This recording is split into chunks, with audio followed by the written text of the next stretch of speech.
Anderson Carias, meu irmão, vem aqui. Quem não conhece o Carias aí, levanta a mão. A Marta, a Andréia, tem duas meninas ali. Não tem como não gostar do Carias. Quem olha para ele já gosta dele. Ele disse aqui que quem não conhece não perdeu nada, mas perdeu sim, porque esse cara é 10. Não só abençoado, mas é um cara 10, né, Carias? É um amigo da nossa igreja, é um amigo do nosso coração. A gente tem um prazer tremendo ter o Carias aqui. Queria chamar o pastor para o pastor fazer essa oração, abençoar a vida do Carias. E você se coloca em pé. Vamos fazer essa oração, estenda as mãos para o Carias e que Deus toque no seu coração através da mensagem. Amém. Aleluia. Glória a Deus. Glória a Deus.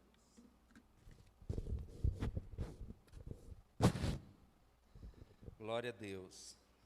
Quando a gente olha para o Carias, a gente vê no Carias uma cara de pastor. É assim, vocês veem uma cara de pastor? Eu não sei se é porque ele é meio calvinista, assim, e tal, mas eu gostaria de fazer assim uma apresentação, lembrando algumas funções que o Carias cumpre dentro da nossa denominação. Todos aqui conhecem a Missão Desafio. A Missão Desafio é a organização missionária da denominação que cuida de recolher as doações que nós fazemos no terceiro domingo e aí administrar para o campo. É uma agência missionária que ajuda um missionário sair do país e entrar no outro país, cuidar da parte até burocrática, né, pastor Anderson? E nós louvamos a Deus porque o Carias, ele é um dos diretores da Missão Desafio, irmãos. Ele faz parte do grupo da diretoria e ele ocupa o cargo de segundo secretário na Missão Desafio. Então, e ali, na verdade, é um cargo de segundo secretário, mas é uma equipe. Então, o Carias é uma das pessoas que para pensar também, né, Vanessa, o projeto missionário. E depois eu quero falar da Vanessa. E, além disso, o Carias faz parte de uma outra organização muito importante no estado de São Paulo, irmãos, que é a Jubrac. Existe uma diretoria também. Quem é o presidente é o Silas, marido da Fabiana. Esse casal já esteve aqui na nossa igreja, pregando aqui, abençoando. Aquele casal que já foi para o campo missionário, tal, aquela irmã que é dentista, né, e que usa a sua profissão para abençoar o campo missionário.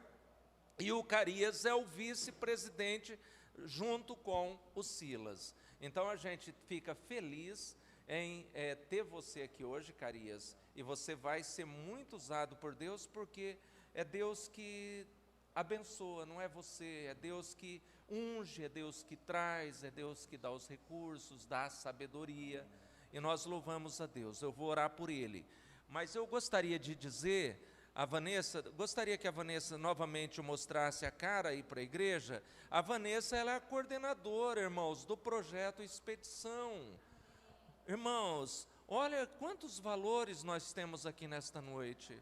Muito obrigado, Vanessa, por ter vindo mesmo, viu? Eu acho até que é redundante vir duas pessoas tão capazes no mesmo dia. Podia ter vindo um dia. Amém, glória a Deus. Mas, gente, quanta coisa, né? Quanta gente abençoada, não é gente importante, é gente abençoada por Deus. Então, ela é a coordenadora desse projeto, um projeto que conta também com a participação do pastor Sérgio Reis. Sérgio pelo amor. Gente, profetizamos a conversão dele, irmãos. Mas se vocês procurarem, deve ter algum pastor que chama Sérgio Reis, tá? Pastor Sérgio Cruz, que é o presidente das igrejas do norte, né? Então a gente fica feliz que esse projeto tem andado muito bem, irmãos. tem andado muito bem. A Bruna tem dado a sua cooperação, trabalhado junto com a Vanessa.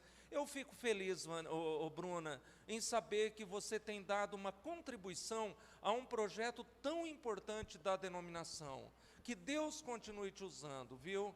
Que Deus continue abençoando esta querida igreja, irmãos. A nossa igreja tem tantos projetos tão lindos, irmãos. Tantos projetos lindos, entre eles o Expedição, o trabalho da Jubrac, né, o trabalho da Missão Desafio. Então vamos orar. Deus bendito, Deus santo, muito obrigado, porque o Senhor trouxe pessoas especiais para falar conosco nesta noite, Senhor. Nós queremos, ó Deus, agradecer a Ti, Senhor, por este encontro, agradecer porque foi o Senhor que nos oportunizou esta noite, para nós aqui reunidos, Senhor, cantar a Ti, adorar a Ti, ver essas informações referentes ao projeto Expedição Missionária, e agora, Senhor, ouvir a Tua palavra, Senhor. Usa, Senhor, o Anderson Carias, mais uma vez, na unção do Teu Espírito, para falar aos nossos corações. Deus bendito, que as sementes que serão plantadas aqui nesta noite, que possam germinar, crescer, Senhor Deus, e frutificar na Tua lavoura, Senhor. Abençoe os nossos corações, que sejam receptivos à voz da Tua palavra. É assim que nós oramos, em nome de Jesus. Amém.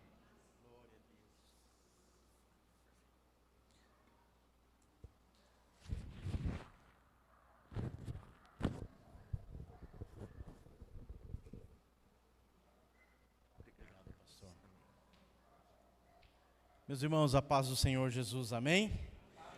Aproveite e aplauda ao Senhor, Ele é merecedor de toda a honra, de toda a glória, de todo o louvor, em nome do nosso Senhor Jesus Cristo. Tome seu assento um momento, depois nós vamos nos colocar em pé para a leitura do texto. Mas antes aqui de eu entrar na palavra, eu queria fazer a menção de agradecimento à vida do nosso pastor Samuel Sônia e pastora Marta, superintendentes aqui da região, né? E que, irmãos, há algum tempo Deus tem me dado algumas alegrias, né, na minha vida, e uma das alegrias é poder ter esse casal próximo de mim, né? Sempre quando eu estou aqui na região, ou estou em trânsito pela região, ele sempre me recebe com tanto amor, com tanto carinho, né? Obrigado, viu, pastora? Obrigado, pastor Samuel. Eu louvo a Deus, o pastor Samuel e a Marta são conhecidos na obra como os Gamaliel da obra, né? Homens de sabedoria, um casal cheio de sabedoria e conhecimento. Irmãos, cada vez que eu posso estar aqui, para mim é um motivo de grande honra, de alegria mesmo, de coração. Obrigado, obrigado por me receberem sempre com tanto carinho. Pastor Samuel, obrigado, viu, querido? Por todo o carinho, obrigado. Tenho aqui, pastor, obrigado. Agradecer ao Vitor pelo convite. Poxa, que alegria ver a esposa, a filhinha aí, né? Glória a Deus, coisa linda, Deus seja louvado. Ver o nosso coordenador da Jubrac também, que alegria revê-lo, que Deus possa abençoar grandemente. Nossa Jubrac do Estado, irmãos, tem sido uma bênção os trabalhos, acontecido muito trabalho em todo o Estado de São Paulo, e toda segunda-feira nós estamos reunidos no Google Meet com a liderança, os coordenadores do Estado de São Paulo, em uma reunião semanal, das 8 às 9 da noite, pelo Google Meet, então sempre contato com a liderança da Jubrac. Então é um prazer, irmão, sempre quando a gente pode se reunir para a glória e louvor do nome do Senhor. E também os trabalhos missionários. Poxa, alegria rever a Vanessa. A Vanessa, irmãos, quando eu me converti, a Vanessa já estava no campo missionário trabalhando. É sério. Estou brincando. A minha primeira viagem missionária, irmãos, eu conheci a Vanessa, né, por meio da vida do missionário Rene, o idealizador desse projeto. E quando eu cheguei lá, irmãos, na Bahia, o pessoal olhou para mim, não sabia cantar, não sabia pregar, não sabia fazer nada, né? O pessoal, Carias, você vai se dar bem no teatro. Aí você vai fazer, loirinho, de cabelo comprido, tinha cabelo naquela época, né? Falou, você vai ser o Jesus, né? Hoje eu não participo mais de teatro, irmãos, tenho medo deles me chamarem para ser o Buda da peça, né? Então não dá mais, né? Mas naquela época, magro e cabeludo, o pessoal sempre chamava para fazer a peça de Jesus, a participação de Jesus. Então eu conheci a Vanessa, nós estávamos já no projeto, estávamos ensaiando o teatro para a apresentação lá, eram várias apresentações em feira, em trabalho. E algumas pessoas, irmãos, só passam pela nossa vida, algumas se tornam uma vaga lembrança na memória, mas algumas se tornam uma presença no coração. E a Vanessa foi essa amiga desde daquele janeiro de 2009, no Férias Missionárias, para a glória do Senhor, né? Muitos passaram por projetos, e também projetos se tornaram apenas aquela lembrança na memória, mas eu louvo a Deus porque a Van está aí trabalhando, né? Hoje na coordenação desse projeto lá no Pará. O Rene é um amigo muito querido, um irmão muito precioso, do qual todos que o conhecem, irmãos, têm uma profunda estima pela vida dele, porque ele sempre foi um pioneiro e idealizador, né? Um sonhador, um José da nossa obra. E nós louvamos a Deus pela vida do Rene, também do nosso pastor Sérgio, como que é? Sérgio Cruz. Para quebrar o gelo aqui, irmãos, né? Então, Deus seja louvado. Você que pode, e você que não pode também, depois passa lá comprar o material, irmãos. Isso abençoa tanto o trabalho missionário. Eles fazem com tanto carinho as camisetas, sabe? Seja um abençoador do reino. Eu tenho plena convicção que Deus só vai retribuir sobre sua vida. Amém? Glória a Deus. Os irmãos, coloquem em pé. Pessoal, eu sei que o pregador é feio, mas não morde não, viu? Se vocês quiserem vir um pouquinho mais para frente, fica à vontade. Irmãos, eu quero compartilhar um texto. Todas as vezes que eu leio essa passagem, irmãos, eu me identifico muito com esse texto bíblico. E eu queria compartilhar com vocês, na verdade, sobre a história de um escravo chamado Onésimo, que está lá na epístola que Paulo escreve a Filemão. É um texto que eu gosto muito. Ali tem algumas verdades práticas para a nossa vida, e tem alguns exemplos extraordinários para a nossa vida ministerial, para a nossa vida cristã. Eu queria falar, irmãos, sobre a graça, um pouco da graça, como a graça atua na vida e na transformação de um homem. Então eu queria falar sobre a graça, irmãos. O que a graça é, vocês se lembram? A graça é o favor do quê? Isso, a graça é o favor imerecido. Mas como é que a graça atua, irmãos? Como ela se torna merecido? Irmãos, a graça é o amor que assume o prejuízo. É a manifestação do amor que assume um prejuízo. Eu queria mostrar para vocês como que a graça agiu para que o ministério de 2 Coríntios capítulo 5, o ministério da reconciliação, atuasse em uma igreja, e o impacto que isso pode trazer na vida. E eu sempre, quando leio esse texto, eu me lembro das palavras de Lutero, quando ele fala sobre a história de Onésimo e Filemão, e essa reconciliação. Todos nós somos Onésimos. Repita isso, todos nós somos Onésimos. E você vai entender daqui a pouquinho o porquê. Olha só o que diz Filemão, é logo depois da epístola que Paulo escreve a Tito. Filemão, antes de Hebreus, diz assim o texto: Paulo, prisioneiro de Cristo Jesus, e o irmão Timóteo, a você, Filemão, nosso amado cooperador, a irmã Áfia, a Arquipo, nosso companheiro de lutas, e a igreja que se reúne com você em sua casa. A vocês graça e paz da parte de Deus, nosso Pai, e do Senhor Jesus Cristo. Sempre dou graças a meu Deus, lembrando-me de você nas minhas orações, porque eu ouço falar da sua fé no Senhor Jesus e do seu amor por todos os santos. Verso 6. Oro para que a comunhão que procede da sua fé seja eficaz no pleno conhecimento de todo o bem que temos em Cristo. Seu amor me tem dado grande alegria e consolação, porque você, irmão, tem reanimado o coração dos santos.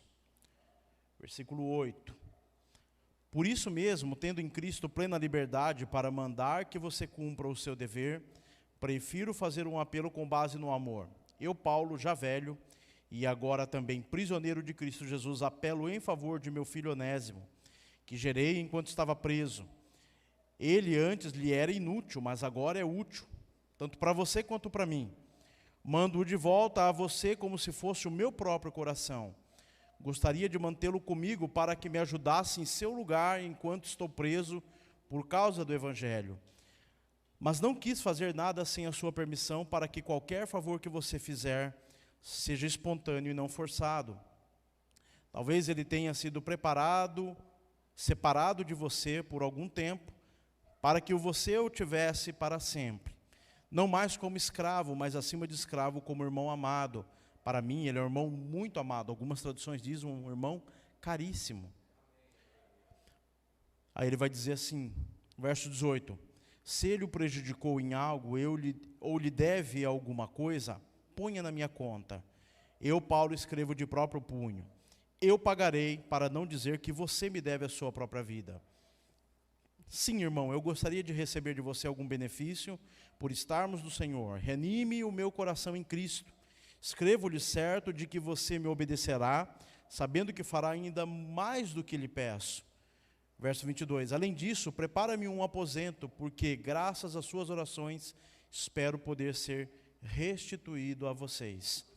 Epáfras, meu companheiro de prisão, por causa de Cristo Jesus, envia-lhe saudações, assim como também Marcos, Aristarcos, Demas e Lucas, meus cooperadores. A graça do Senhor Jesus Cristo seja com o espírito de todos vocês. Amém? Pai, nós rendemos graças ao Senhor desde o início desse culto, Pai. Nós entoamos, Santo Deus, louvores de adoração ao Senhor. Pai querido e Pai amado, estamos doando o nosso tempo, Pai, a nossa atenção, o nosso coração, a nossa volição, para que o Teu nome seja engrandecido em nossas vidas, Pai, para que possamos ter a Sua presença, Pai querido e Pai amado, para que do Senhor sejamos, Pai querido, exortados, ensinados, Pai querido, encorajados, Pai. Obrigado pela comunhão dos santos, obrigado pela vida das igrejas que aqui estão presentes, Senhor. Nós louvamos a Deus, Santo Deus, pelo deslocamento deles, Pai, por estarem reunidos aqui, Senhor. Que a Tua palavra, Senhor, ela seja eficaz, Pai querido e Pai amado, e que assim como ela sempre tem, Santo Deus, nesse púlpito falado com a Sua igreja, continue, Pai, para louvor e glória do Teu santo nome. Amém. Tome seu assento. Irmãos, a história de Onésimo e Filemão é muito bela, porque o apóstolo Paulo ele está colocando em prática um dos seus ministérios, e o ministério que todos nós somos chamados a exercer, que é o ministério da reconciliação. Quando Paulo está escrevendo essa epístola, irmãos, o apóstolo Paulo está vivendo um momento que é o momento da sua primeira prisão em Roma, quando ele escreve as suas 4 epístolas da cidade de Roma, durante o período em que ele ficou preso, em regime domiciliar, e nós vemos o relato dessa prisão em Atos capítulo 28, em que ele escreve essas 4 epístolas, chamadas epístolas da prisão. E o apóstolo Paulo agora, ao invés de escrever uma epístola pastoral a uma igreja, como ele faz a igreja de Colossenses, como ele faz a igreja de Éfeso e a igreja de Filipenses, Paulo escreve uma epístola extremamente pessoal. E o conteúdo de todo a epístola, irmãos, é um pedido difícil que Paulo quer fazer para um homem de uma reputação fácil. Porque a palavra Filemão, o nome Filemão, significa afável, generoso, amável. E Onésimo, que era o escravo, significa útil, e era o nome comum dado aos escravos. Só que o que acontece, irmãos? Filemão, ele é um homem que abriu a porta do seu lar, como o Colossenses vai deixar claro, para receber a igreja de Deus e cultivar no seu lar uma das 2 igrejas que tinha na cidade de Colossenses. E esse homem agora, que é anfitrião da igreja, ele recebe, não do fundador da igreja, porque provavelmente é Epáfras o fundador da igreja, deve ter ouvido o apóstolo Paulo pregando na cidade de Éfeso, e ele funda essa igreja lá na cidade de Colossenses, e esse homem chamado Filemão é o anfitrião da igreja, o homem que abre a porta do seu lar. Mas o fato acontece, irmãos, que um dos seus escravos, um dos homens que estavam sobre a sua custódia, esse homem chamado Onésimo, em um dado momento, ele foge da presença do seu Senhor, e ele vai se esconder, irmãos, talvez num dos lugares mais óbvios. Ele vai se esconder no lugar do anonimato. E qual é o lugar que ele poderia se esconder de todo mundo? No meio da capital mais populosa do mundo, que era a cidade de Roma, e que tinha mais de 6 milhões de escravos em seu império. Ele foge para o anonimato, para fugir então da sentença da lei, E uma das sentenças é que quando um escravo fugia do seu senhor, furtava o seu senhor, roubava o seu senhor, ele poderia ser inclusive condenado à morte. Então, ou seja, o que esse homem causou ao seu senhor poderia levá-lo à morte. Onésimo poderia ser executado porque ele foge da presença do seu senhor e agora ele vai se esconder na sede do Império Romano, no meio do anonimato, no meio da multidão. Irmãos, a maioria de nós agimos da mesma maneira. Quantos de nós, antes de entregar a vida para Jesus, somos esse homem que foge da presença de Deus, foge dos olhos de Deus e corre para o anonimato, se esconde no meio da multidão. Muitos de nós, às vezes jovens, nos escondemos dentro da igreja, da presença de Deus, do chamado de Deus, da vocação de Deus, no anonimato. A gente se esconde em lugares onde as pessoas talvez não enxerguem a gente, não coloquem os olhos sobre nós, e nos escondemos. E esse homem, por causa do erro dele, ele faz exatamente isso, se esconde no meio do anonimato. Só que, jovem, olhe para mim. Nós podemos fugir do pastor da igreja, nós podemos fugir do líder da Jubrac, nós podemos fugir do pai e da mãe, mas nós não podemos fugir dos olhos e da presença de Deus. Porque aprove o Senhor que esse homem que fugia da ira do seu Senhor fosse para Roma e agora, ouvindo o apóstolo Paulo, se converte e está preso junto com o apóstolo Paulo. Agora ele está na mesma custódia do apóstolo Paulo, preso junto com o apóstolo Paulo. Não sabemos se de forma voluntária ou ele foi pego, mas muito provavelmente ele se converte ao cristianismo de forma voluntária, agora passa a assistir a quem? Senão o apóstolo Paulo, o maior missionário que tinha no momento, um dos maiores missionários da história da igreja, implantador de igreja. Mas não apenas isso, irmãos, nunca há casualidade na história do cristianismo. Porque juntamente com Paulo, o homem que está preso junto com Paulo é Epáfras, o fundador da igreja. Imagine que esse homem foge da presença dos seus senhores, da igreja, a qual o seu senhor era anfitrião, e ele vai cair exatamente na prisão onde está preso o maior missionário e o pastor da igreja, a qual ele fugiu. Notem, irmãos, que não há coincidência, a gente chama de o quê? As jesuicidências, né? Aquelas coisas que acontecem que a gente fala, não dá para acreditar nisso. Coisas, irmãos, que Deus faz porque Ele é soberano e Ele atua sempre em favor da salvação do homem. Quando Paulo escreve, irmãos, essa carta, ele está fazendo um pedido a Filemon, que era o dono desse escravo, intercedendo por ele, pedindo para ele, para que ele fizesse, irmãos, algo muito difícil naquela época. E eu não vou tocar aqui no assunto da escravatura, porque nós sabemos, irmãos, que durante toda a história humana, e esse foi uma página terrível, os homens escravizaram homens por qualquer motivo. Por causa da sua religião, por causa da sua cor, por causa da sua etnia, por causa da sua nacionalidade. Todos os impérios poderosos exerceram de alguma maneira a escravatura sobre um povo perdedor, para impor a sua autoridade, impor o seu reino. E agora esse homem, o apóstolo Paulo, preso em Roma, escreve a Filemon, e olha, acompanhe comigo, mantenha a sua Bíblia aberta, olha o que ele vai dizer, que coisa linda. Paulo, prisioneiro de Cristo Jesus, o apóstolo Paulo, irmãos, ele é um homem dotado de uma humildade única. Em muitos textos o apóstolo Paulo defende o seu apostolado, mas quando ele faz uma carta pessoal, ou ele escreve para um amigo, o apóstolo Paulo, ele nunca trata de forma autoritária, mas sempre, irmãos, de uma forma gentil e cortês. E ele vai dizer que ele era prisioneiro de Cristo Jesus. Ele fala isso em Efésios, a mesma coisa, que ele era o quê? Um apóstolo, um pregador em algemas, um propagador do evangelho preso em algemas. E o apóstolo Paulo, irmão, está nos ensinando uma grande verdade. Esse homem não era prisioneiro de Roma, ele não era prisioneiro de César, nem do Senado de César, e nem da guarda pretoriana. Ele era prisioneiro de Cristo Jesus.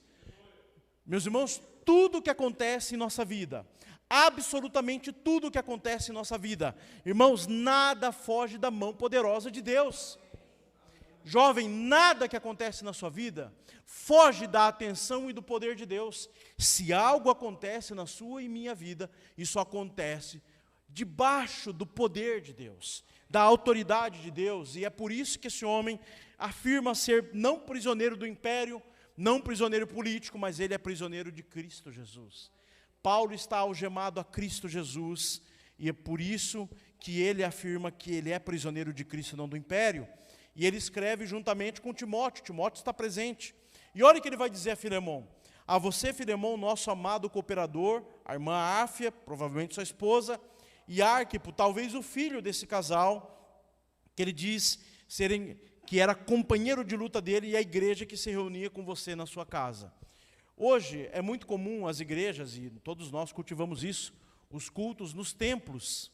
Nós temos o lugar, a casa de habitação, mas naquela época, os cultos não eram no templo, a igreja nasceu nos lares. Irmãos, a grande verdade é que a igreja continua nascendo no lar. Quando uma pessoa abre o seu coração para Deus, e a palavra de Deus entra na vida dela, ela é transformada, o seu lar é transformado, a sua casa é transformada, a sua família é transformada. E o que é a reunião no templo, senão a reunião de todos os cristãos que no seu lar, na sua vida cotidiana, cultivam a presença de Deus. Nós não somos crentes quando entramos da porta para dentro, irmãos. Nós permanecemos crentes quando saímos da porta para fora. Eu não sou crente quando eu saio daquela calçada e entro para a igreja. Jovem, você é crente da porta para fora como é da porta para dentro. Nós devemos manter o nosso testemunho lá fora, como fazemos aqui dentro. E esse homem, ele está escrevendo a essa família, dizendo que esse homem chamado Filemão era cooperador da causa de Cristo, do Evangelho. Olha o que ele vai dizer: a vocês graça e paz da parte de nosso Senhor e Pai de nosso Senhor Jesus Cristo. Olha só a ação de graças e a intercessão que ele vai fazer por esse homem. Leia comigo o verso 4, mantenha sua Bíblia aberta, por gentileza.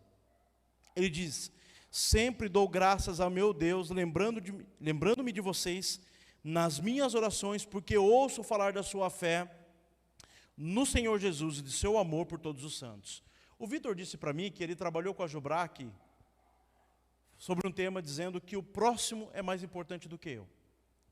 E ele fez a leitura de Filipenses capítulo 1, verso 4, capítulo 2, de 1 a 4, que é um texto auge da cristologia bíblica do Novo Testamento, quando Filipenses, a partir do versículo 4 e 5 em diante, vai falar sobre o ministério de Cristo Jesus, da encarnação dele, do seu esvaziamento, e de como ele assumiu a postura mais baixa dentre todos, e de que a humilhação de Cristo não se deu quando ele subiu na cruz, mas quando ele entrou no ventre de Maria, ele foi humilhado, porque ele abriu mão da sua divindade para se tornar humano.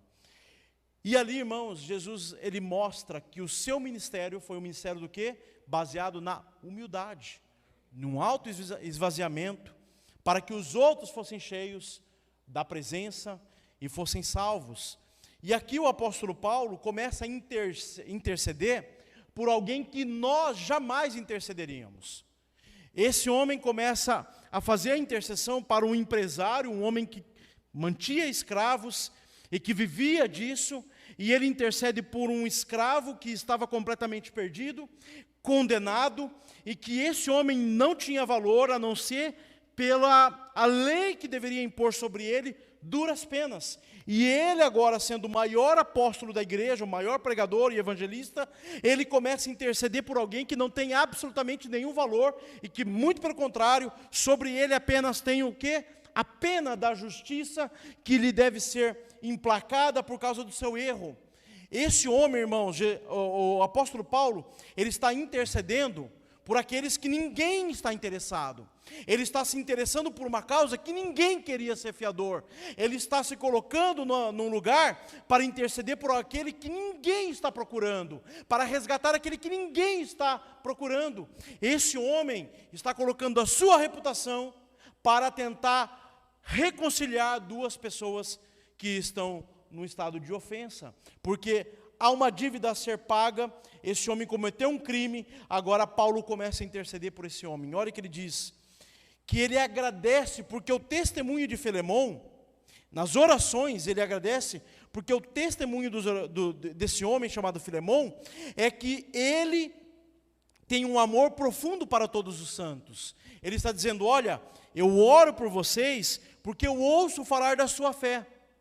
Ou seja, a sua reputação mostra que você ama todos os santos da igreja. Ou seja, você ama a igreja de Cristo.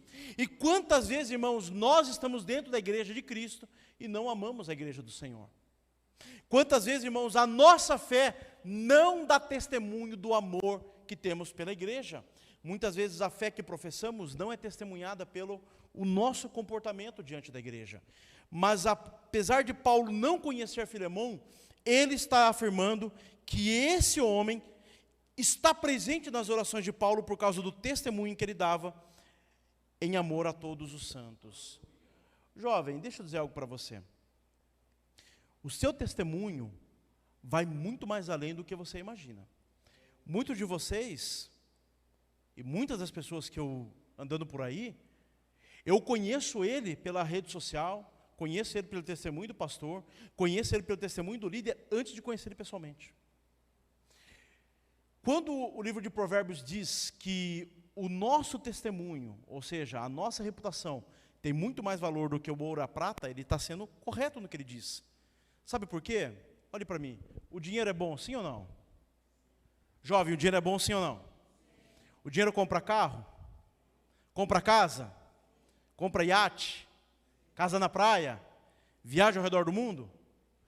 Quanto mais dinheiro, mais coisas a gente pode comprar, não é verdade? Mas nem todo o dinheiro do mundo compra a reputação de um homem.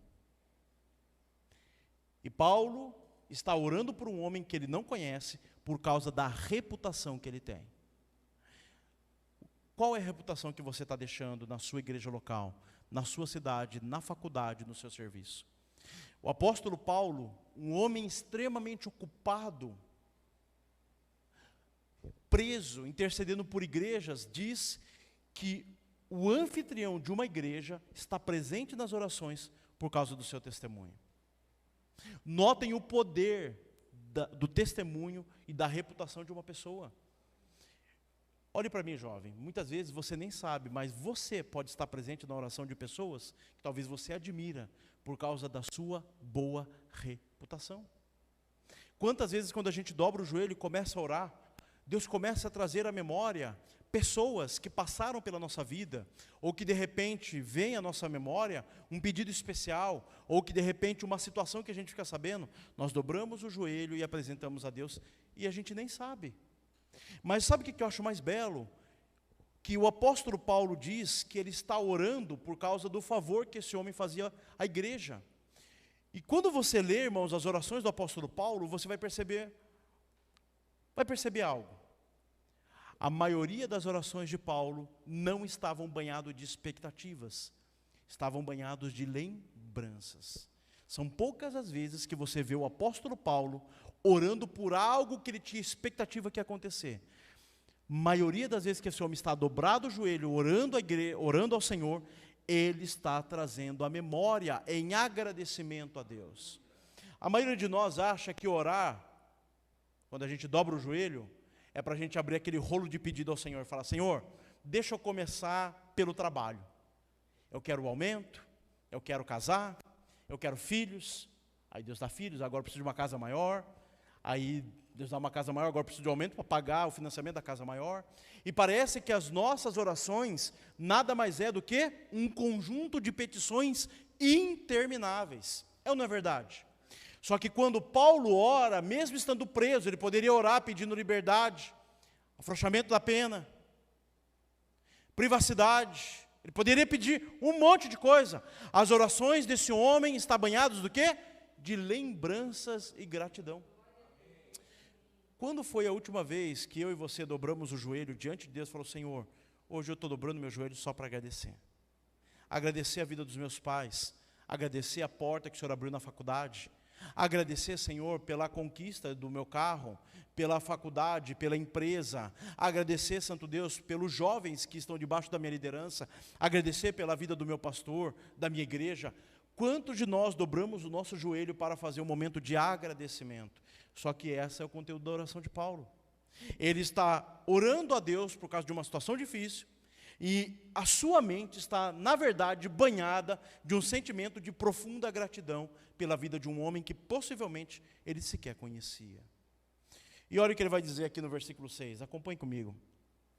Oro para que a comunhão que procede da sua fé seja eficaz no pleno conhecimento de todo o bem que temos em Cristo Jesus. É um texto difícil de interpretar e eu quero que você preste atenção.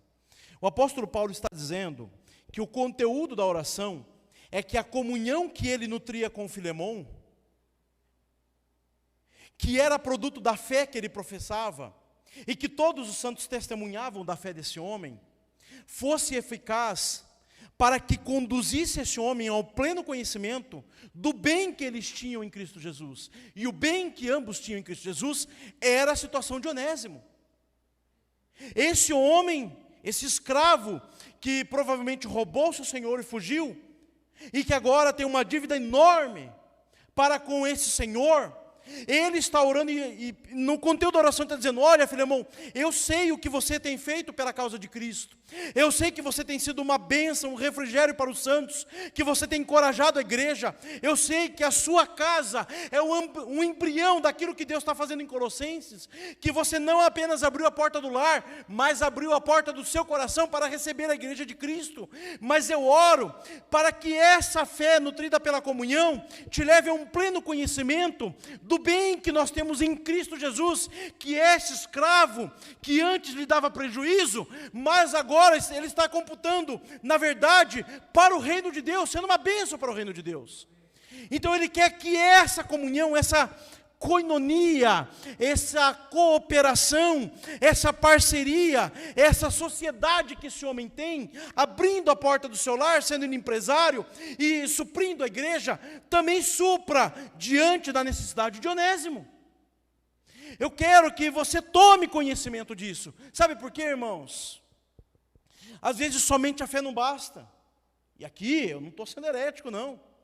Irmãos, a fé verdadeira é aquela fé que a gente põe em prática, não aquela fé intelectual que a gente tem na mente. É aquela fé que a gente coloca em prática. E ele diz: olha, você já está sendo uma bênção, parceiro, abrindo a tua casa, o teu lar, abrindo o teu coração e o seu bolso para receber a igreja. Mas eu oro para que Deus te conduza ao conhecimento de todo o bem que temos em Cristo Jesus, e o bem comum é esse homem. E olha o que ele vai dizer agora, irmãos, que coisa linda. Ele vai dizer: seu amor me tem dado grande alegria. Esse homem está escrevendo de Roma e dizendo que o amor desse homem pela igreja tem dado profunda alegria ao apóstolo Paulo. Ele diz: e consolação. Ou seja, o apóstolo Paulo, que não fundara essa igreja pessoalmente, está sendo consolado pelo anfitrião da igreja, que abriu a porta do lar, pois o pastor também está preso com ele. Então você traz consolação ao meu coração, ele diz, porque você, irmão, tem reanimado o coração dos santos. Então esse homem não é apenas alguém que produz alegria no apóstolo e consolação, mas alguém que anima o coração dos santos. Meus irmãos, quantas vezes a gente tem o conhecimento bíblico, a gente vive, irmãos, a vida cristã correta, a gente foge do pecado, a gente assumiu um tratado de santidade diante de Deus, mas por causa das dificuldades da vida, parece que nós entramos num período de desânimo na fé. É ou não é verdade? Quem aqui já passou por isso? Quem passou pela pandemia e parece que não foi atingido por isso? Não nos falta fé, convicção da salvação. Às vezes o que falta, sabe o que é? É ânimo. O apóstolo Paulo vai escrever em Colossenses que esses homens como Epáfras são fonte de ânimo para ele. Que o homem que animava todas as igrejas, agora é animado por aqueles que assumiram a prisão para estar com Paulo, para encorajá-lo. E ele diz que agora, se Epáfras, Demas, Lucas está encorajando ele em Roma, agora Filemão é quem está animando o coração da igreja. Irmãos, quantas vezes os nossos pastores, jovens, olha aqui, quantas vezes os nossos pastores precisam ser animados pelas ovelhas, por você. Seja alguém que traga alegria, traga consolo e traga ânimo sobre a vida da sua liderança. Não seja você aquele jovem que dá dor de cabeça ao pastor, que o pastor vai dormir preocupado e acorda desesperado por você, que o motivo da oração em seu favor não é gratidão, mas é preocupação. Quantas vezes nós, talvez por causa da falta de experiência, somos esse tipo de jovem, que quando o pastor dobra o joelho para orar por nós, não é alegria, não é ânimo, não é encorajamento, Não é nada disso. Quando Ele se lembra de nós, é porque Ele está preocupado com nós. É ou não é verdade? Porque às vezes a gente, irmãos, a gente acaba perdendo o norte da vida, acaba perdendo o encorajamento da vida cristã. E às vezes a gente começa a tomar decisões na nossa vida, que vai contrário àquilo que a palavra de Deus diz, e em vez de a gente ser uma bênção para a nossa igreja, a gente acaba se tornando o oposto a isso. Eu me lembro de uma amiga, ela não está mais com a gente, mas ela começou a dar os primeiros sinais de fraqueza espiritual.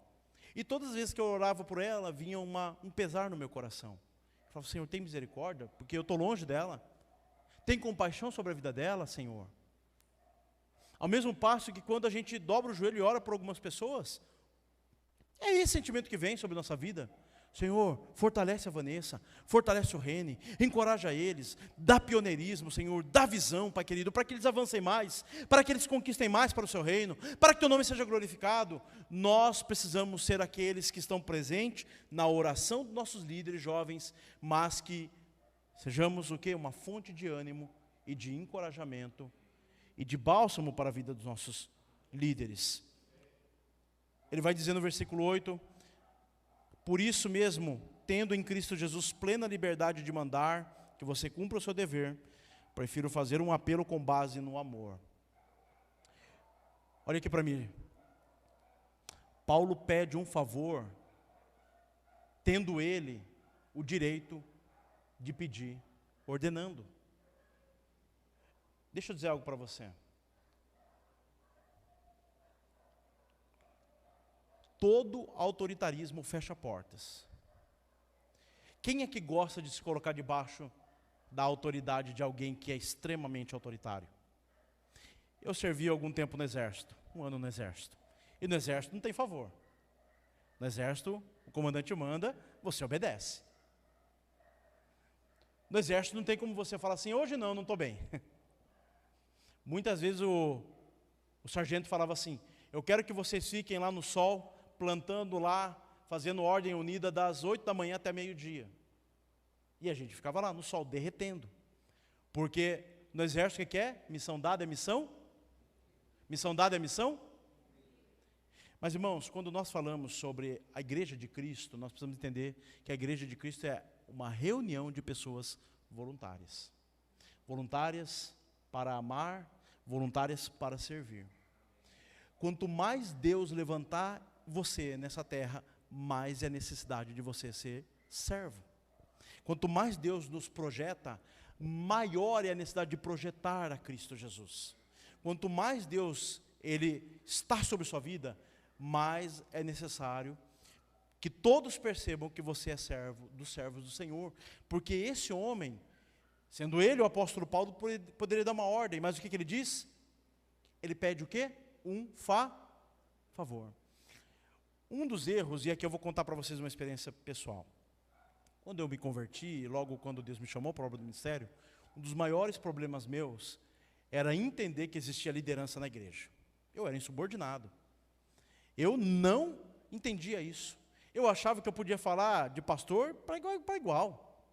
Eu poderia falar com qualquer pessoa de igual para igual. E quantas vezes as portas se fecharam na minha vida, não era porque não tinha chamado e vocação, sabe por que era? Porque eu não tinha entendido que nós precisamos sempre se colocar na posição de servos. A escada de Deus cresce ao contrário, né? Já diziam, né? Quanto mais Deus nos chama, mais pessoas a gente serve. E essa é a verdade. O apóstolo Paulo, sendo ele o apóstolo, e ele o fundador da igreja, porque foi por meio do seu ministério que essa igreja foi fundada, quando ele pede algo para esse homem, ele pede o quê? Ele pede um favor, porque ele poderia mandar, mas ele não está mandando. Ele faz isso com o quê? Verso 9, prefiro fazer um apelo com base no amor. Jovem, guarde isso para a sua vida. Minha mãe sempre diz isso. Ela sempre usa esse versículo. Tudo que você fizer, faça com base no amor. E ela está certa. Sabe por quê? Porque às vezes a gente tem autoridade, às vezes a gente tem o cargo, às vezes a gente tem tudo na mão, mas a gente perde a autoridade por causa do autoritarismo. Pensando que nós, por estar à frente, por estar em evidência, a gente pode fazer qualquer coisa. Muito pelo contrário. Muito pelo contrário. O apóstolo Paulo, sendo esse o fundador da igreja, ele não faz isso. O que ele faz? Ele perde com base no amor. Sempre quando você for tomar uma decisão, use isso, a regra do amor. Todas as vezes. A decisão é difícil, o pedido é constrangedor, a situação é complicada, o que você precisa pedir a um liderado ou talvez a uma pessoa, use a regra do amor. Se você pedir em amor, pode ter certeza que em amor essa pessoa vai corresponder ao seu pedido. E esse é um erro que muitas vezes nós cometemos. Só que notem que quando Paulo vai dar a carteirada nesse homem, em vez de ele dizer eu sou o apóstolo fundador, olha o que ele diz: Paulo já velho, agora também prisioneiro de Cristo Jesus. A carteirada que Paulo dá, na verdade, é a sua história de vida. Ele diz, poxa vida, eu queria pedir algo para você, mas eu sei que é difícil. Eu sei que é difícil porque eu poderia até mandar você fazer, mas eu não quero mandar fazer. Porque eu tenho expectativa que aquilo que eu vou te pedir para você, você vai fazer mais. É o que ele vai dizer depois. Mas o que eu posso dizer para você é que eu sou velho. Velho prisioneiro. Essas são as minhas credenciais que eu posso lhe mostrar. Não é porque eu sou apóstolo, nada disso. É porque eu sou um homem velho e prisioneiro. Meus irmãos, a humildade abre portas e permanecer humilde mantém as portas abertas. A humildade é uma palavra somente valorizada no meio cristão. Você vai no empresariado, tenta achar se alguém valoriza a humildade. Muito pelo contrário. O que vai dizer 1 João capítulo 2? Que a ostentação não provém de Deus. Abre o seu TikTok ou abre o seu Instagram. Você vai ver o quê? Pessoas e mais pessoas esbanjando uma vida irreal. Uma vida que eles não vivem em verdade. Que compram aquilo que não podem pagar para mostrar para os outros que eles não conhecem. E uma vida de esbanjar e de luxo e de glória. A humildade só é cultivada no meio cristão. É uma palavra estritamente de cunho cristão, e que somente o cristão dá valor. Mas irmãos, a humildade abre portas, e uma das coisas que nós jovens precisamos lutar é contra a soberba e a arrogância do nosso coração, manter o nosso coração humilde diante de Deus. Irmãos, sabe como que é a evidência se o nosso coração está humilde diante de Deus? É se o nosso coração permanece humilde diante da igreja de Deus. A evidência de que o nosso coração é humilde diante de Deus é se ele permanece humilde diante da igreja de Deus. Quantas vezes nós, por pequenos feitos, somos tomados de soberba e orgulho? Já ouviu aquela expressão, sabe com quem você está falando? Nada é mais arrogante do que isso. Então nós precisamos manter um coração humilde. Verso 10.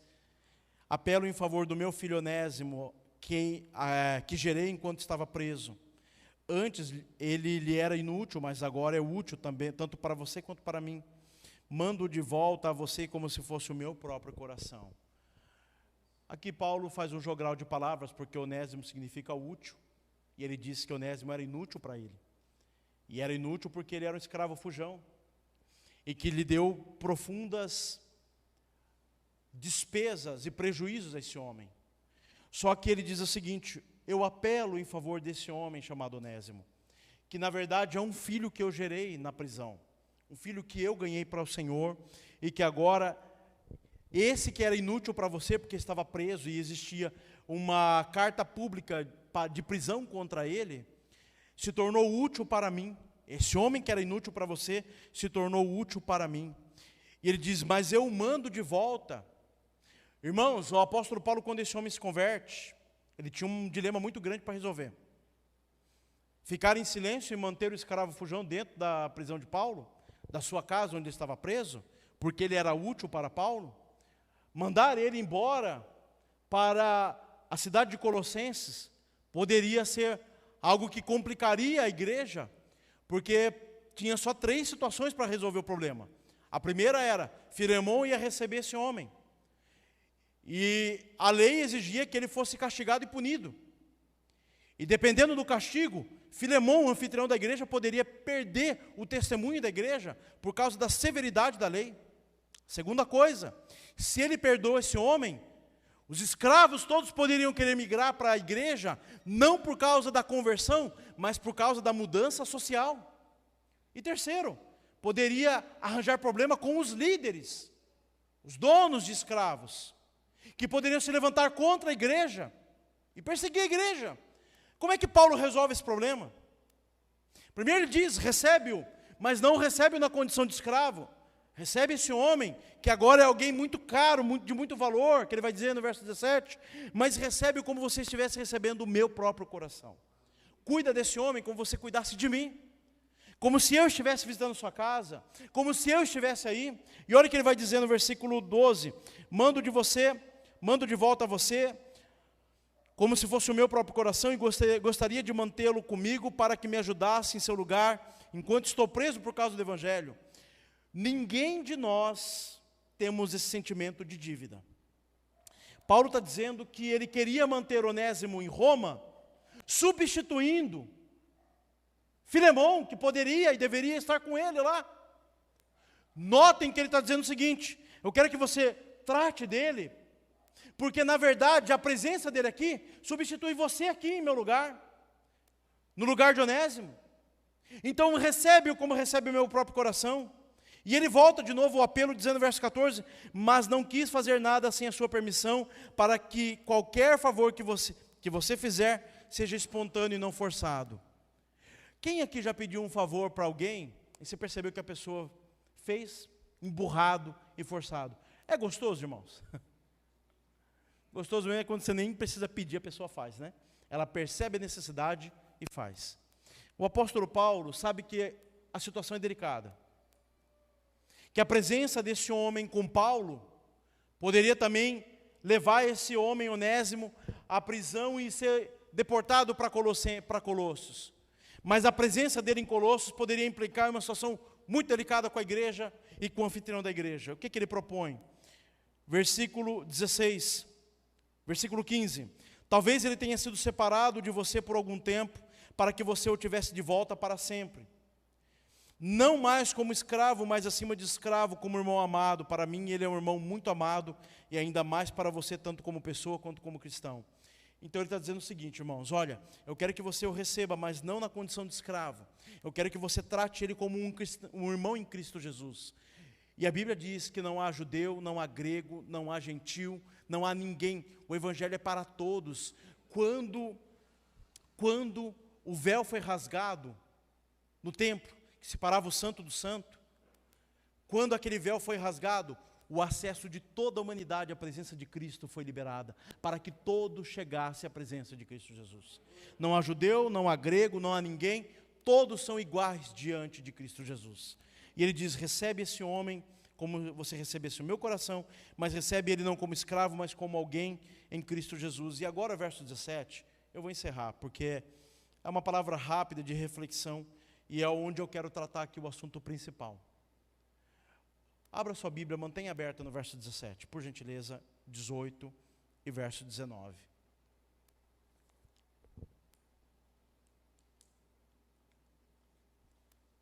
Paulo está intercedendo por esse homem.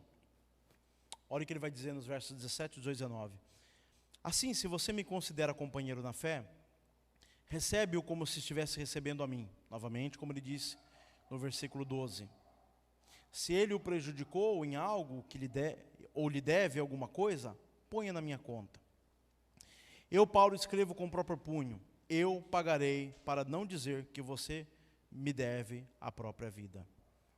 Sabe o que é belo nesse texto? É que o apóstolo Paulo não era um pregador somente aos ouvidos da igreja, ele era um pregador aos olhos da igreja. Aquilo que as suas palavras ensinavam, a sua conduta aprovava. O apóstolo Paulo está utilizando aqui, colocando em prática, pelo menos 3 doutrinas principais do cristianismo. Versículo 17, o apóstolo Paulo está falando sobre a doutrina da substituição, como Cristo fez em nosso favor. Notem que essa doutrina bíblica, Paulo coloca em prática na sua vida. O sacrifício de Cristo foi, em primeiro lugar, substitutivo. Porque na cruz do Calvário, Ele substituiu o lugar que era para eu e você estarmos. Ele diz no versículo 17, assim, se você me considera companheiro na fé, recebe-o como se estivesse recebendo a mim. Mas não apenas isso. No versículo 18, Paulo diz, se ele o prejudicou em algo, que lhe deve alguma coisa, põe na minha conta. A doutrina da imputação. Quando nós falamos sobre a imputação na Bíblia, ela tem pelo menos 3 significados. O primeiro é o pecado original. Quando Adão pecou, o pecado de Adão foi imputado sobre toda a humanidade. Ou seja, eu e você somos pecadores, jovem, guarde isso, olhe para mim atentamente. Eu e você somos pecadores porque o pecado de Adão, ele tocou na natureza humana. Então todos nós, por natureza, somos o quê? Pecadores. E como é que eu sei se o homem vai pecar ou não? Eu não preciso esperar. Se a natureza dele é pecador, ele logo vai o quê? Pecar. Porque é da natureza dele. Então, o pecado de Adão foi imputado sobre mim e sobre você. Mas não apenas isso. A expiação. Porque os meus pecados foram imputados sobre Cristo na cruz. Então, quando Cristo ele foi crucificado, ele fez a expiação dos meus pecados e dos seus, que foram imputados sobre ele no madeiro.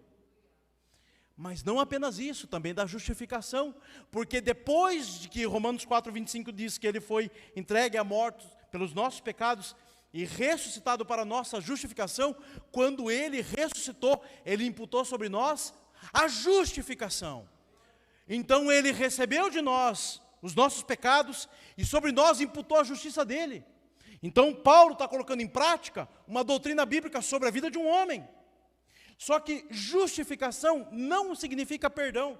São coisas diferentes. Perdão é uma coisa, justificação é outra. Imagine você, irmãos, pensa numa dívida difícil de pagar aqui. Me dá um valor aí. Quanto que é uma dívida difícil de pagar? 10 mil reais é difícil de pagar? Mas não é impagável, né? Uma dívida de 100 mil reais é difícil de pagar? É difícil de pagar, mas não é impagável, né? Uma dívida de 1 milhão de reais é difícil de pagar? Bem difícil, né? Mas é impagável? Não. Tem gente que tem dinheiro para pagar 1 milhão de reais de dívida? Qual que é uma dívida impagável que ninguém conseguiria pagar hoje no nosso contexto? Eu vou dizer para você que hoje, o homem mais rico do mundo tem um tesouro, tem um patrimônio de mais de 250 a 300 bilhões de dólares. Então uma dívida de meio trilhão é uma dívida impagável? Sim, porque ninguém na Terra tem tanto dinheiro para pagar. Imagine que você tivesse não uma dívida de meio trilhão, mas uma dívida de centenas de milhares de trilhões sobre a sua vida. Seria impagável? Sim ou não? Sim. Quando nós falamos de perdão, é mais ou menos assim. Imagine que você tem uma dívida impagável de milhões e milhões e milhões, de bilhões, de forma que se você vivesse toda a eternidade, você não conseguiria pagar ela. Quando Cristo Jesus subiu na cruz e os nossos pecados foram imputados sobre Ele, Ele perdoou toda a nossa dívida. Mas imagine só, se você tem uma dívida de 1 trilhão de dólares, e alguém paga essa dívida, o que aconteceu com você? Você continua falido, zerado. Porque o perdão ele é negativo. Mas a justificação não é negativa, a justificação é positiva. O que Cristo Jesus fez na justificação, Ele pegou todo o tesouro do seu reino e depositou na sua conta para você desfrutar durante toda a eternidade. Justificação é muito mais do que o perdão, porque o perdão ele zera nosso débito, e a justificação, Deus ele faz um DOC na sua eternidade, para você desfrutar durante toda a sua eternidade. Isso é justificação. E isso aqui é o que o apóstolo Paulo está fazendo sobre a vida deste homem. Porque a fé e a doutrina que ele fala é a fé e a doutrina que ele pratica. Então ele está dizendo o seguinte: olha, se tem alguma coisa que ele deve para você, põe na minha conta. Por isso que eu disse no início, a graça é o amor que assume o prejuízo. Nós não somos salvos pelo amor de Deus, nós somos salvos por sua graça. E a graça é o amor que assume o prejuízo. Eu me converti no dia 4 de março de 2006. Ali eu tive um encontro com Cristo. Era um acampamento de jovens, e o meu irmão pagou R$40 para eu ir num acampamento de jovens. Ele foi a manifestação da graça que assumiu o prejuízo, do amor que assumiu o prejuízo. Por amor ele assumiu a inscrição minha, para que eu fosse para o acampamento de jovens. E lá eu tive um encontro com Cristo. E lá Deus transformou a minha vida para sempre. Porque a graça é o amor que assume o prejuízo. Nós somos salvos pela graça de Deus, não por seu amor.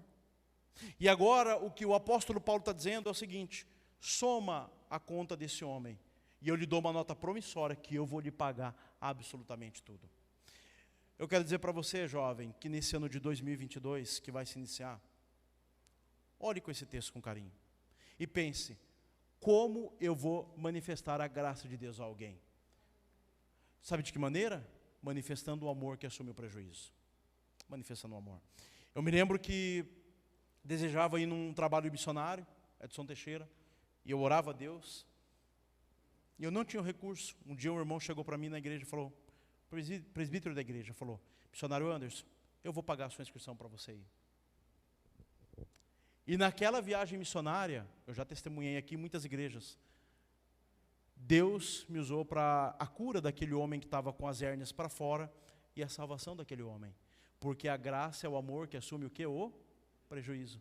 Se ele não tivesse assumido aquela dívida e me enviado para lá, aquele homem não teria sido salvo. Porque todas as vezes quando nós falamos da graça de Deus, sempre existe alguém imputando crédito da justiça sobre alguém. E é isso que Paulo está fazendo. Está dizendo, põe na minha conta. Só que esse homem não era alguém proeminente, chamado Onésimo. Ele era o quê? Um escravo condenado à morte. Deixa eu dizer algo para você, o apóstolo Paulo vai dizer que ele era o pior de todos os pecadores. O pior de todos. Pensa nos pecadores.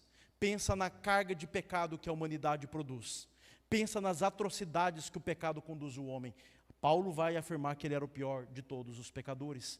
E Deus alcançou esse homem e fez dele um grande bandeirante do Evangelho. Eu quero dizer para você que a graça de Deus busca aqueles que não buscam a Deus. A graça de Deus alcança aqueles que o governo não alcança, aqueles que ninguém está interessado por eles. Esse homem não apenas está interessado numa causa, mas está assumindo toda a dívida, todo o prejuízo, para que esse homem seja transformado e para que uma situação seja sanada.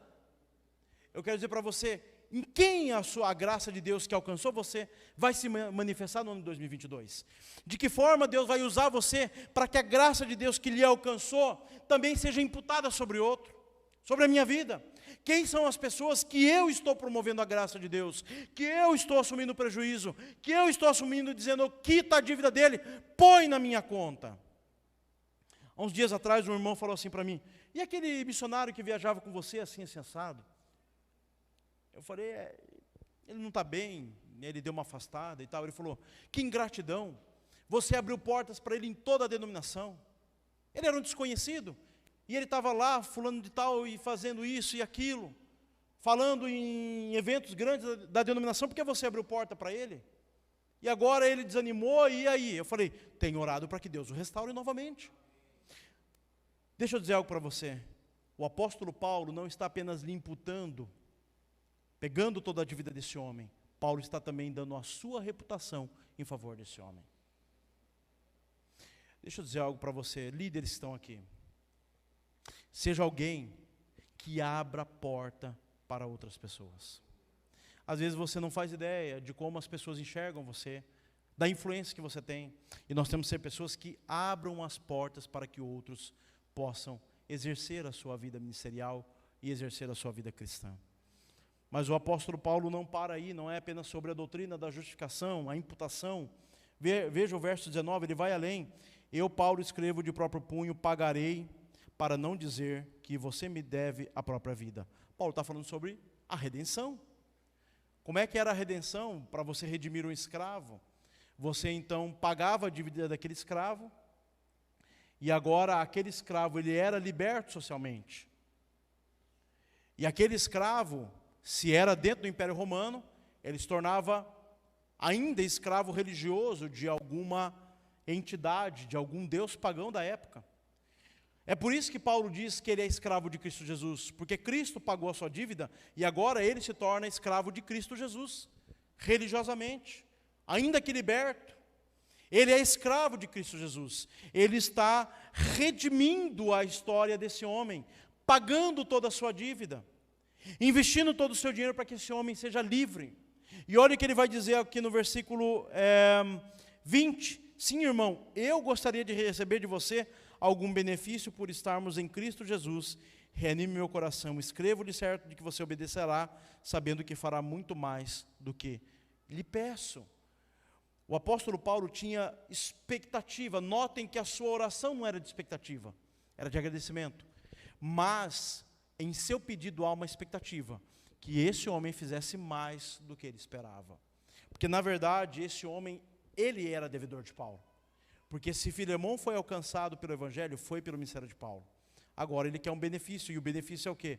Que Onésimo continuasse servindo a Cristo do lado de Paulo, sendo uma bênção para ele. Verso 22, eu acho muito belo, irmãos, ele diz: além disso, prepara-me um aposento, porque graças às suas orações, espero poder ser restituído a vocês. O pedido de Paulo era difícil, a situação era difícil.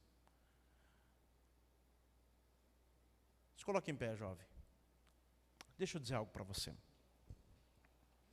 Nós, em muitos momentos, vamos lidar com situações difíceis dentro da igreja. Não apenas situações difíceis, pessoas difíceis dentro da igreja.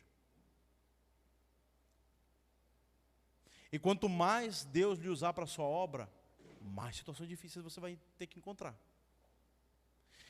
Só que apesar do pedido ser difícil, da circunstância ser difícil,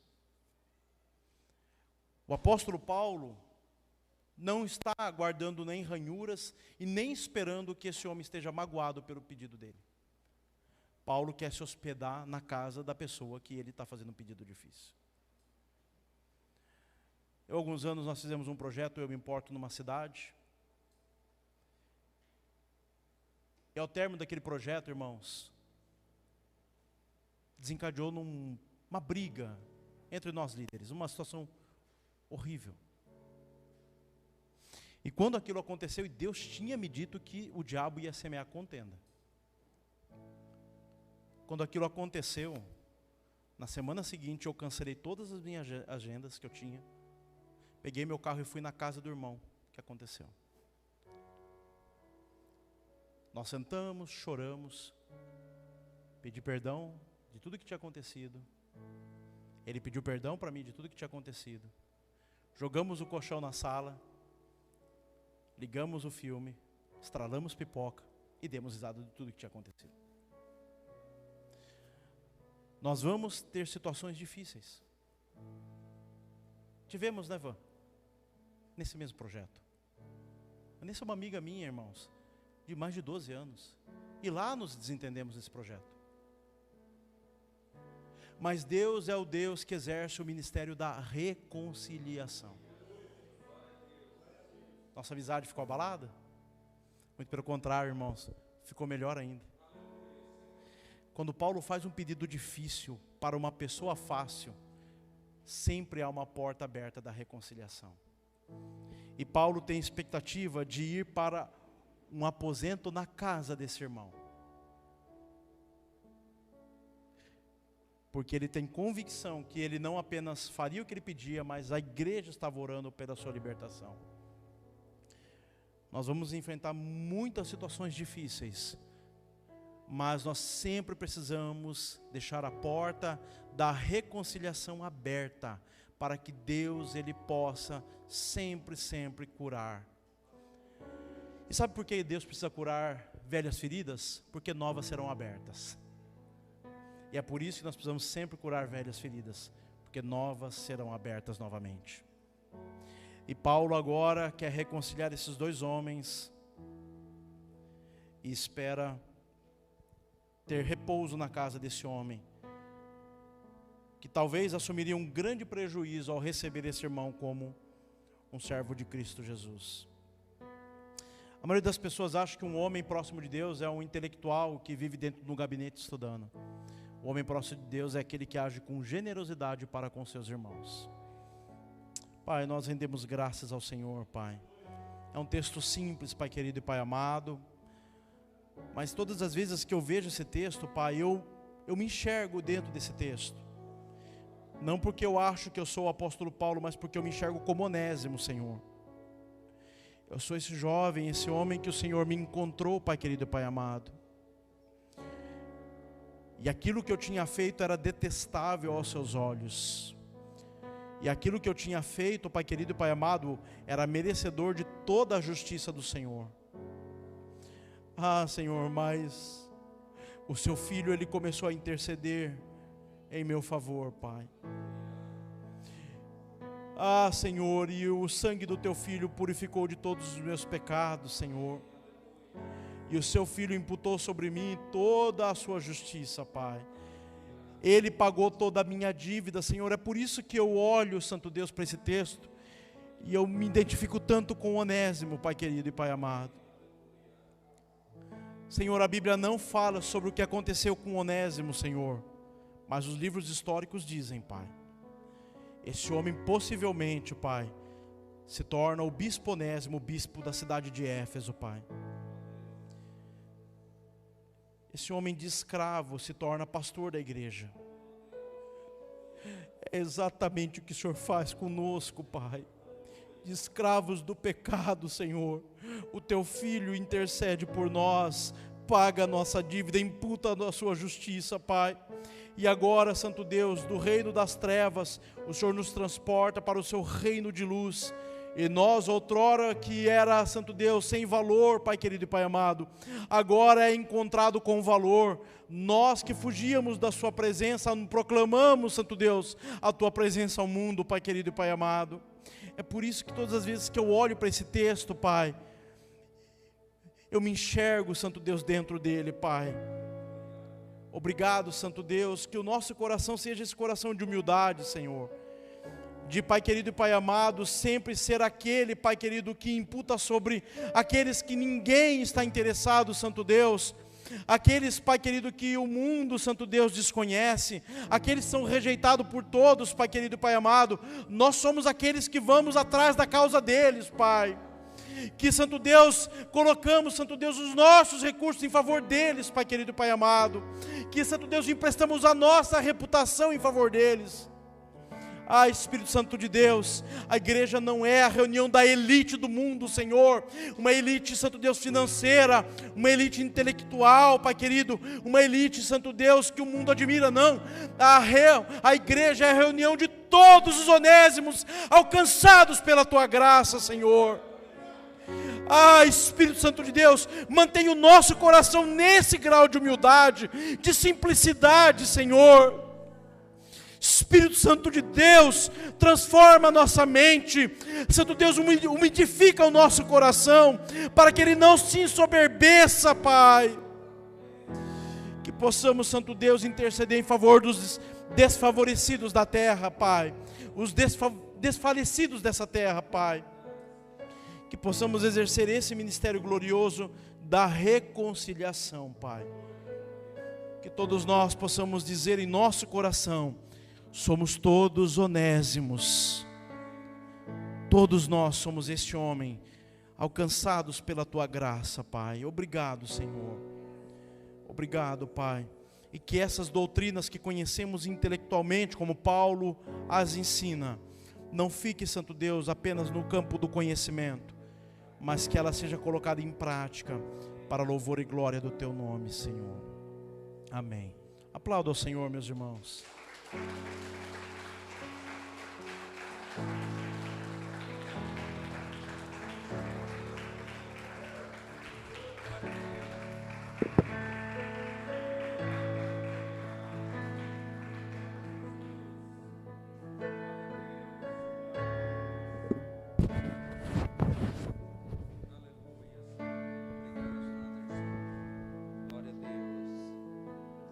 Glória a Deus. Glória a Deus. Muito obrigado, Senhor, por esta palavra. Aleluia. Eu quero chamar aqui o Edson. Glória a Deus. Obrigado, Anderson. Que o Senhor continue te abençoando, usando. Eu recomendo que você reflita durante esses próximos dias sobre esta palavra que Deus trouxe ao nosso coração nesta noite. Glória a Deus. Nós vamos orar e o que eu poderia dizer mais para esses jovens queridos que estão aqui, senão que amem a Jesus de verdade, como Paulo amou Jesus, ainda lá na cadeia, irmãos. Ame Jesus, não abra mão do Senhor Jesus, viva para Jesus, viva para a glória de Deus. Aleluia. Edson, se abençoa e finaliza o nosso culto nesta noite, em nome de Jesus.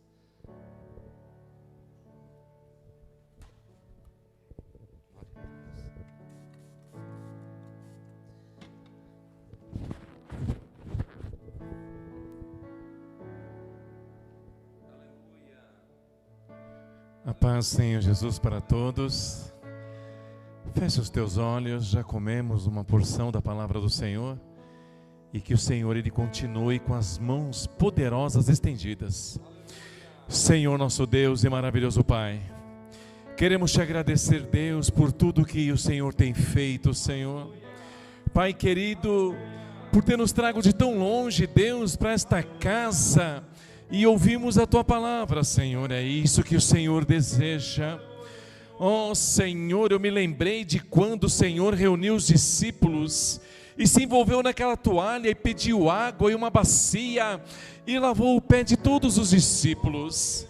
E o Senhor mesmo disse: me chamam de Senhor e eu sou, me chamam de mestre e eu sou mestre, mas aprendei comigo. E o Senhor começou a lavar o pé de todos eles, Senhor. E quando chegou Pedro, Pedro falou: não, Senhor, em mim não. Pedro, permita que isso seja feito, porque senão você não vai ter parte comigo, Pedro. Senhor, então me lava todo o meu corpo. Oh, Pai querido, queremos, Senhor, ser humilde, ser manso e servir, Senhor, servir. A palavra que veio nesta noite é para que nós servamos a outros. Aleluia, assim como o Senhor serviu. O Senhor não veio para ser servido, mas o Senhor veio para servir. Pai, abençoa o pregador, Deus. Obrigado. Abençoa o meu pastor aqui. Abençoa essa igreja linda. É o que nós te pedimos e agradecemos no nome de Jesus. Amém. Você está abençoado? Diga amém. Amém, Jesus. Deus abençoe, pastor.